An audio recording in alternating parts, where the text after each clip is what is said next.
Mahakali catering সার্ভিসের speciality হচ্ছে এই বিরিয়ানিটা নাকি ওরা খুব সুন্দর করে। বিরিয়ানিটা বেশ মাখা মাখা লাগলেও আমি খুব সুন্দর একটা টেক্সচার রয়েছে আর সুন্দর একটা গন্ধ রয়েছে। সাথে করেছিল এরা রায়তার সাথে ছিল চিকেন কষা। অনেক জায়গায় চিকেন কষার জায়গায় চিকেন মশলা দিয়ে দেয়। চিকেন বিরিয়ানি ছিল কিন্তু চিকেনগুলো ভাড় থেকে ছেড়ে ছেড়ে এত সুন্দরভাবে মিক্স হয়ে গেছে না, এত সুন্দর দম হয়েছে।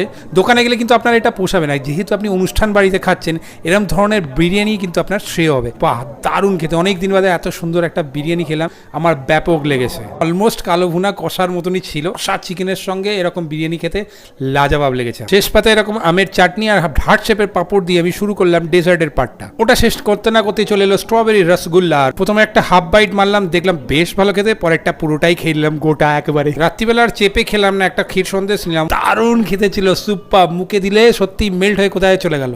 বেশিরভাগ ফেসবুক পেজে আমরা দেখেছি ঘরে বসে বিরিয়ানির ব্যানারটা, ঘরে না হলেও এই অনুষ্ঠান বাড়িতে বসে এদের বিরিয়ানি খাবার সত্যি অ্যামেজিং ছিল।